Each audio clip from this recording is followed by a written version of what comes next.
ದಕ್ಷಿಣ ಕನ್ನಡ ಜಿಲ್ಲೆ ಕಡಬ ತಾಲೂಕು ಬಿಳಿನೆಲೆ ಗ್ರಾಮದ ಚೇರು ಶಾಲೆ ಈ ವರ್ಷದ ಪ್ರಾರಂಭದಲ್ಲಿ ಒಂದು ದಿವಸ ಮಕ್ಕಳು 10ಕ್ಕಿಂತ ಹೆಚ್ಚು ಸಂಖ್ಯೆ ಮಕ್ಕಳು ಬಂದು ಅಲ್ಲಿ ಹಾಜರಿ ಪುಸ್ತಕದಲ್ಲಿ ಹಾಜರಿ ಬಿದ್ದ ನಂತರ ಮರುದಿನದಿಂದ ಶಾಲೆಗೆ ಶಿಕ್ಷಕರು, ಅಲ್ಲಿಯ ಮುಖ್ಯ ಶಿಕ್ಷಕರು ಬೀಗ ಜಡಿದು, ತದನಂತರ ಒಂದಷ್ಟು ದಿವಸಗಳು ಶಾಲೆಯಲ್ಲಿ ಪೋಷಕರು ಬಂದು ಬಾಗಿಲ ಹತ್ರ ನಿಂತರೂ ಕೂಡ ಯಾವುದೇ ಶಿಕ್ಷಕರು, ಯಾವುದೇ ಇಲಾಖೆ, CRPಗಳು ಅದಕ್ಕೆ ಸ್ಪಂದನೆ ಕೊಡದ ಕಾರಣ ಮುಂದೆ 17ನೇ ತಾರೀಕು ಜೂನ್ 17ನೇ ತಾರೀಕು ಮಾಧ್ಯಮದವರ ಜೊತೆಯಲ್ಲಿ ಶಾಲೆಗೆ ಭೇಟಿ ಕೊಟ್ಟಾಗ BO ಅವರನ್ನು ಕೇಳಿದಾಗ ಪುತ್ತೂರು ತಾಲೂಕಲ್ಲಿ ಯಾವುದಾದ್ರೂ ಶಾಲೆಗಳು ಮುಚ್ಚಿದೆ ಅಂತ ಕೇಳಿದಾಗ ಯಾವುದೂ ಶಾಲೆ ಎಲ್ಲ ಮುಚ್ಚಲಿಲ್ಲ ಅಂತೇಳಿ ಅಲ್ಲಿ ಹೋಗಿ ನಿಂತು ಬೀಗ ಹಾಕಿದೆ ಅಂತ ಹೇಳುವಾಗ ಶಿಕ್ಷಕರು ಓಡೋಡಿ ಬಂದು ಶಾಲೆಯನ್ನು ಓಪನ್ ಮಾಡಿ ತದನಂತರ ಹೇಳ್ತಾರೆ ಶಾಲೆ ಮುಚ್ಚಿದೆ ಅಂತ.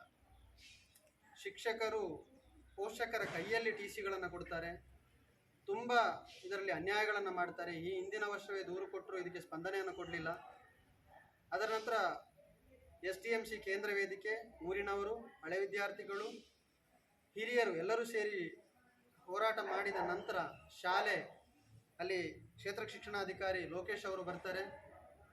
ಶಿಕ್ಷಕನ ತಪ್ಪಾಗಿದೆ, ಮುಖ್ಯ ಶಿಕ್ಷಕನ ತಪ್ಪಾಗಿದೆ ಅಂತ ಗೊತ್ತಾಗಿದೆ, CRPಯ ತಪ್ಪಾಗಿದೆ ಅಂತ ಗೊತ್ತಾಗಿದೆ. ಅವರನ್ನೆಲ್ಲರನ್ನು ಉಳಿಸುವ ನಿಟ್ಟಿನಲ್ಲಿ ಒಂದು ಮಗು ಶಾಲೆಗೆ ಬಂದರೂ ಮತ್ತೆ ಶಾಲೆ ತೆರೆಯಲ್ಪಡ್ತದೆ, ಒಂದು ಅತಿಥಿ ಶಿಕ್ಷಕರು, ಒಂದು ಮುಖ್ಯ ಶಿಕ್ಷಕರನ್ನು ಶಾಲೆಗೆ ನೇಮಕ ಮಾಡ್ತೇವೆ ಅಂತ ಭರವಸೆ ಕೊಟ್ಟು ಹೋದವರು ಈವರೆಗೂ ಅತಿಥಿ ಶಿಕ್ಷಕರನ್ನು ನೇಮಕಾತಿ ಮಾಡಿರುವುದಿಲ್ಲ. ತದನಂತರ ಊರಿನವರೆಲ್ಲ ಸೇರಿ ಮತ್ತೆ ಬೇರೆ ಶಾಲೆಗೆ ಹೋದಂಥ ಮಕ್ಕಳು ಆ ಶಾಲೆಗೆ ಬರುವಂತಾಯಿತು. ಅದನಂತರ ಗ್ರಾಮ ಸಭೆಯಲ್ಲಿ ಕೂಡ ಕೇಳಿದರು, ಶಾಲೆಗೆ ಅತಿಥಿ ಶಿಕ್ಷಕರು ಕೊಡ್ತಾರೆ ಅಂತ ಹೇಳಿ ಇಷ್ಟು ಸಮಯದ ತನಕ ಅತಿಥಿ ಶಿಕ್ಷಕರನ್ನು ಕೊಡಲಿಲ್ಲ. ಈ ರೀತಿಯಲ್ಲಿ ಇಲಾಖೆ ಮಾಡೋದಾದರೆ ಮುಂದಿನ ವರ್ಷದಲ್ಲಿ ಆ ಶಾಲೆ ಮತ್ತೆ ಮುಚ್ಚುವ ಪರಿಸ್ಥಿತಿ ಬರ್ತದೆ. ಇಲಾಖೆ ಸಂಬಂಧಪಟ್ಟಂತಹ ರಾಜಕಾರಣಿಗಳು, ಜನಪ್ರತಿನಿಧಿಗಳು ಬೇರೆ ಯಾವುದೋ ವಿಷಯಗಳಲ್ಲೆಲ್ಲ ಆದಷ್ಟು ಮುತುವರ್ಜಿ ವಹಿಸಿ ಕೆಲಸ ಮಾಡುವಂಥವರು ಶಿಕ್ಷಣದ ವಿಷಯದಲ್ಲಿ ಯಾಕೆ ಹಿಂದೆ ಸರಿತಾ ಇದ್ದಾರೆ? ಜನಪ್ರತಿನಿಧಿಗಳಾಗಿರಲಿ, ಯಾರೇ ಆಗಿರಲಿ ಇದಕ್ಕೆ ಸ್ಪಂದನೆ ಕೊಟ್ಟು ಆದಷ್ಟು ಬೇಗ ಆ ಶಾಲೆಯನ್ನು ಉಳಿಸುವ ದಿಶೆಯಲ್ಲಿ ಕ್ರಮವನ್ನು ಕೈಗೊಳ್ಳಬೇಕು ಅಂತ ವಿನಂತಿಸಿಕೊಳ್ತಾ ಇದ್ದೇವೆ. ಅದೇ ರೀತಿಯಲ್ಲಿ ನಮ್ಮ ಧರಣಿ ಈ ದಿವಸ ಬಿಳಿನೆಲೆ ಗ್ರಾಮ ಪಂಚಾಯತಿನಲ್ಲಿ ಧರಣಿಯನ್ನು ಕೂತುಕೊಂಡಿದ್ದೆವು.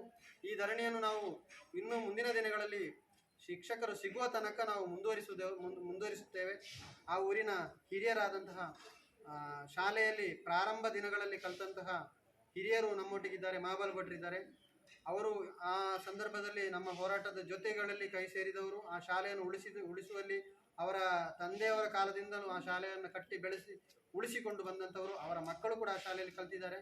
ಅವರು ಈ ಸಂದರ್ಭದಲ್ಲಿ ಒಂದೆರಡು ಮಾತುಗಳನ್ನು ಆಡಬೇಕು ಅಂತ ಕೇಳಿಕೊಳ್ತಾ ಇದ್ದಾರೆ.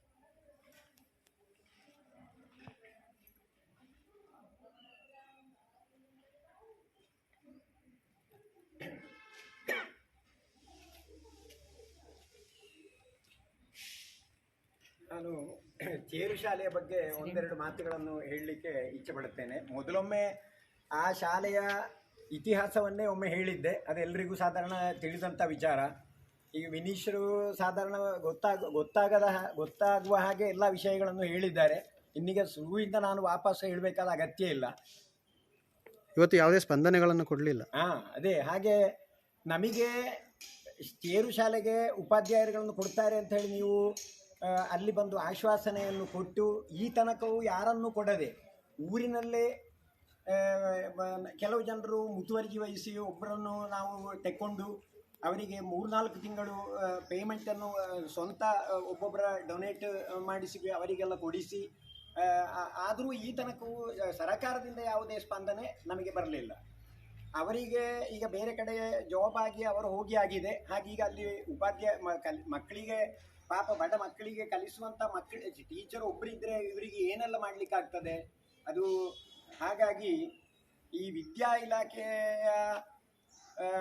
ಇನ್ಸ್ಪೆಕ್ಟರ್ಗಳು ಮತ್ತು BO ಯಾರೋ ನಾನು ಈಗಿನ ಲೇಟೆಸ್ಟ್ ಹೆಸರುಗಳನ್ನೆಲ್ಲ ಹೇಳಲಿಕ್ಕೆ ಬರುವುದಿಲ್ಲ. ಹಿಂದೆ ಹೀಗಿದ್ದ ಈ ಇಲಾಖೆಯ ಮುಖ್ಯ ಜನಗಳು ಕೂಡಲೇ ಅಲ್ಲಿಗೆ ಬಂದು ಈ ಮಕ್ಕಳಿಗೆ ಒಬ್ಬರು ಉಪಾಧ್ಯಾಯರನ್ನು ನಮ್ಮ ಚೇರು ಶಾಲೆಗೆ ನೀವು ಅಗತ್ಯವಾಗಿ ಕೊಡಬೇಕು ಅಂತ ನಾನು ನಿಮ್ಮ ಹತ್ರ ವಿನಂತಿ ಮಾಡಿಕೊಳ್ಳುವುದು. ಒಂದು ವೇಳೆ ನೀವು ಕೊಡದಿದ್ದರೆ ನಮ್ಮ ಈ ಆ, ಇದನ್ನು ನಾವು ಹೀಗೆ ಬಿಡುವುದಿಲ್ಲ. ಇವತ್ತು ಬೆಳಿಗ್ಗೆಯಿಂದ ಸಂಜೆ ತನಕ ನೋಡಿ ಪಾಪ ಮಕ್ಕಳು ಇಲ್ಲೇ ಉಪವಾಸ ಇದ್ದಾಗಿದ್ದಾರೆ. ನನಗೆ ನೋಡಿ ಇವರನ್ನು ಬಹಳ ಬೇಸರ ಆಯಿತು. ಊಟ ಮಾಡಲಿಲ್ಲ, ಊಟವೂ ಕೂಡ ಇಲ್ಲ. ಮತ್ತೆ ಊರಿನ ಇವರ ಹೆತ್ತವರು ಎಲ್ಲರೂ ಇದ್ದಾರೆ. ಎಲ್ಲರೂ ಬೆಳಿಗ್ಗೆ ಬಂದವರು ಈ ತನಕ ಇಲ್ಲಿ ಯಾರು ಇವರನ್ನೊಂದು ಏನು ಎತ್ತ ಏನು ಅಂತ ಕೇಳಲಿಕ್ಕೆ ಒಂದು ಜನ ನಮ್ಮ ವಿದ್ಯಾ ಇಲಾಖೆಯಲ್ಲಿ ಇಲ್ಲ ಅಂತ ಹೇಳಿದರೆ ಇದರಷ್ಟು ಬೇಸರದ ಸಂಗತಿ ಬೇರೆ ಏನೂ ಇಲ್ಲ ಅಂತ ನಾನು ಹೇಳುತ್ತೇನೆ. ನಾನೀಗ ಸಂಜೆ ಆಗುವ ಹೊತ್ತಿಗೆ ಒಮ್ಮೆ ನೋಡಿ ಬರುವ ಅಂತ ಬಂದವ ಇಲ್ಲಿಗೆ. ನನಗೆ ನೋಡಿ ಬಹಳ ಬೇಸರ ಆಯಿತು. ಈ ತನಕವೂ ಒಬ್ಬರು ಇದಕ್ಕೆ ಸ್ಪಂದಿಸಲಿಲ್ಲ ಅಂತ ಹೇಳಿದರೆ ನಮ್ಮ ಸರ್ಕಾರ ಹೇಗಿರುವುದು ಅಂತ ಹೇಳುವುದು ಇದರಲ್ಲಿ ನಾವು ತಿಳ್ಕೊಳ್ಬಹುದು. ಒಂದು ನಿಮಗೆ ಬರಲಿಕ್ಕೆ ಏನು ಕಷ್ಟ ಇಲ್ಲ, ಒಂದು ವೆಹಿಕಲ್ ಹತ್ತುವುದು ಸೀದಾ ಬರುವುದು.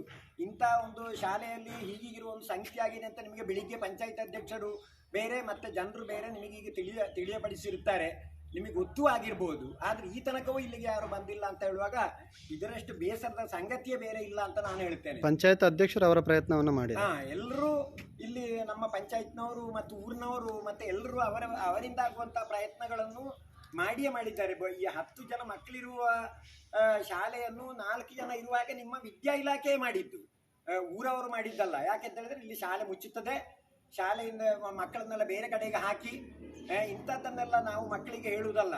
ಊರಲ್ಲಿ ಒಂದು ಆ ಶಾಲೆಯನ್ನು ಮಾಡಬೇಕಿದ್ರೆ ಈ ಊರಿನ ನಮ್ಮ ಹಿರಿಯರು ಮಾಡಿದ ಪ್ರಯತ್ನ ಅಂತ ಹೇಳಿದರೆ ಅದು ಅಷ್ಟಿಷ್ಟ ಅಲ್ಲ. ನಮ್ಮ ತಂದೆಯವರ ಪಂಚಾಯತ್ ಅಧ್ಯಕ್ಷರಾಗಿರುವಾಗ ಶಾಲೆಗೆ ಒಂದು ಜಾಗ ಇರಲಿಲ್ಲ. ಅದೊಂದು ಜಾಗವನ್ನು ಇದು ಪಂಚಾಯತಿನಿಂದ ಮತ್ತು ಇದರಿಂದ ಅಲ್ಲಿ ಗುರುತಿಸಿ ಒಂದು ಶಾಲಾ ಕಟ್ಟಡವನ್ನು ಮಾಡಿ ಅಲ್ಲಿ ಒಂದು ಶಾಲೆಯನ್ನು ಓಪನ್ ಮಾಡಿ ಪುತ್ತೂರು ತಾಲೂಕಲ್ಲೇ ಅದಕ್ಕೆ ಇದು ಉತ್ತಮ ಶಾಲೆ ಅಂತ ಹೇಳಿಯೂ ಕೂಡ ಹೆಸರು ಬಂದಿದೆ. ಆ ಸರ್ಟಿಫಿಕೇಟ್ ಈಗಲೂ ಶಾಲೆಯಲ್ಲಿದೆ. ಮತ್ತು ಅಲ್ಲಿ ಕಲ್ತಂಥ ಮಕ್ಕಳು ಎಲ್ಲ ವಿದ್ಯೆಗಳಲ್ಲಿಯೂ ಮೇಲೆ ಹೋಗಿ ಇಂಜಿನಿಯರ್ಗಳು, ಡಾಕ್ಟರ್ಗಳು ಏನೆಲ್ಲ ಈಗ ಆದವರು ಇದ್ದಾರೆ. ಹಾಗಾಗಿ ಆ ಶಾಲೆಯನ್ನು